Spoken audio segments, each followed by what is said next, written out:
Hey, I'm here joined with our founding pastor, Pastor Bubba, and today we talked about just when we go through tests, we go through hardships, when we go through trials, just having God's perspective, understanding God's purpose, and persevering through all of that. If there's anybody that's embodied that, I think it would be you. You've embodied. I didn't volunteer. You didn't volunteer, by no means. No. But you have. You've done it well, and you and Miss Tracy and y'all's family have just navigated some really hard years, some dark years, some rough times. Yeah. Battling cancer for almost 10 years now. Give us a little bit of just the perspective side. How do you continue to see what you're walking through? Get even some of the what doctors have said. You've had some facts that have not been pleasant to hear. How do you continue to keep faith and have God's perspective when you hear the news that you hear, and you've heard it different times over the years that have not been favorable? So, just how do you have perspective in that? Well, the first time that I found out, if you don't know the story just a little bit, I'd come back from Africa on a trip, came back, I used to run, went to the bathroom, and there was blood. And I told my wife, and she goes, "You're going to the doctor." And then we did all that. We did the scope thing, and then the doctors, that was kind of the first news. We went to Lake Charles, did a scope, and they said, "You have something in this blockage, and it looks like cancer." And I couldn't take it out. It was too large. And we're like, wow. And then we actually went to Chick-fil-A, and there was a lady that had a scarf around her head, and she had cancer. And I just finding out, I said, I know the only way, first of all, I have a biblical perspective. And I felt like the Lord said, if you pray, I felt like, God, if I just pray for people, will you heal me? And so every time I prayed for people, I said, Lord, you're going to heal them. Is this my healing coming as well? And then we had surgery, had to get 11 inches taken out of my colon, and we thought that was good. And I talked to different people, and a year later, thinking I'm going to the doctor, and everything's going to be good. They said 17% chance, and they found it in my liver. And there was 3 spots, so we had to do a liver resection. And but Pastor Josh, when I went to the doctor the first time, she told me, I think that's where when I found out that I had cancer, I was going to have surgery. Just back up a little bit. I remember just going to my knees, holding the doctor's hand and holding my wife's hand.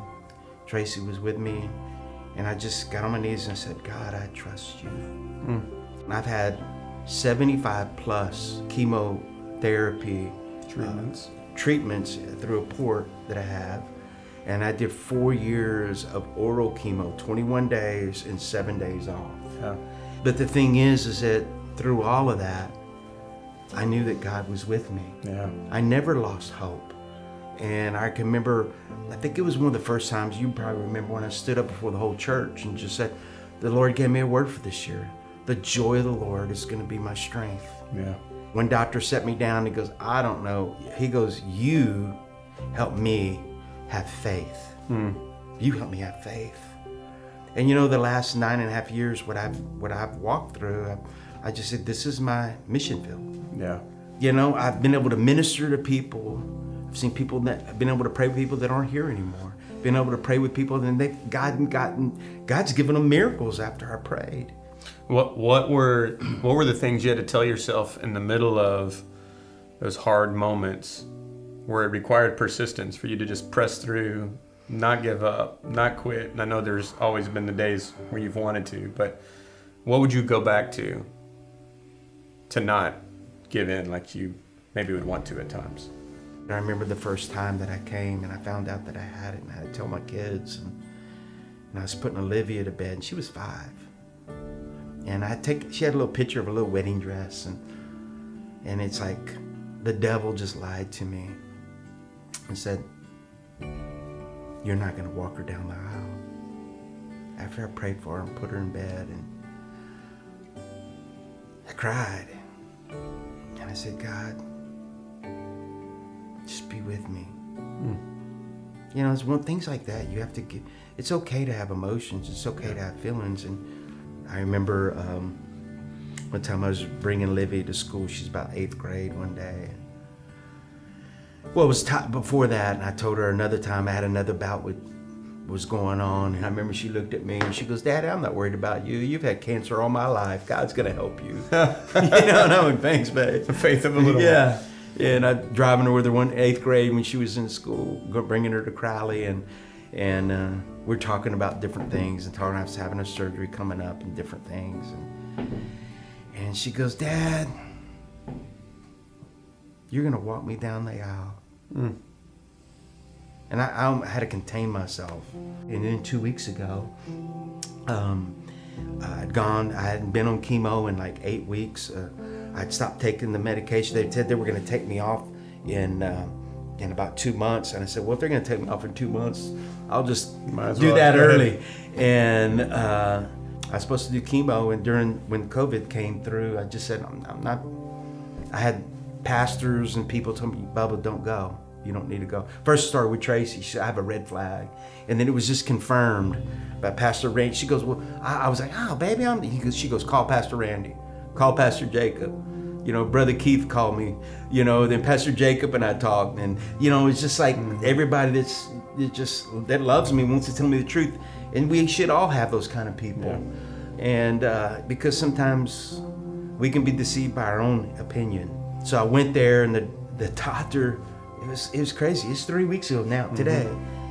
And she goes, I just want to tell you this. She goes, the chair you're sitting in, with everything you've walked through and everything you've gone through in the last 9.5 years, there would be no one sitting in that chair. But you are. And she said, look, I'm not going to give you chemo today. We're going to do a blood test, and we're going to do a CT scan at the end of the week. And so I did all that, and they called me Monday, 2 weeks ago. And when they called me, they said, hey, and at first, because when they call me sometimes, they go, hey, you gotta brace yourself. Yeah, you go, hey, and I'm like, I'm praying in tongues underneath, and I'm just trusting the Lord, and like I always have. She just says, hey, check your blood. It's normal. I go, really? She goes, your white blood cells normal. She said, the indicator for your multiple myeloma, it's like 1 to 5 is like healthy. She goes, yours is 1.17. She said, that's good. I go, what about my liver? She goes, there's no cancer activity, and your liver function is normal. I'm like, and she goes, and then your lung, where the spot's been, it hasn't grown, hasn't got smaller, hasn't created any new activity. She goes, you're normal. I go, what? Now, in my mind, my wife goes, you're not normal there, but you know what I mean? But it's normal, and I go, wow. I'm normal? She goes, you're normal. What can I say? I'm grateful. I'm thankful. Thankful that God's given me time to love Him, to know Him in a greater way than I've ever known Him before. But I have a good God, and He brought people along the way. And I believe that for you, if you're watching, here's the thing you have to realize. You have to keep your eyes on Him. When you get your eyes on yourself, that's all you get for reward. Your self-pity, your doubt, all those different things. Find people that will walk with you in faith. The privilege that I had people walking with me 40 years, 30 years, 20 years, 25 years, and I'm just so grateful. It's kind of like the old Verizon commercial. How'd you get here? The network. Everything that stood behind Him. That's how we get to heaven. You don't get there alone. You got to build a network.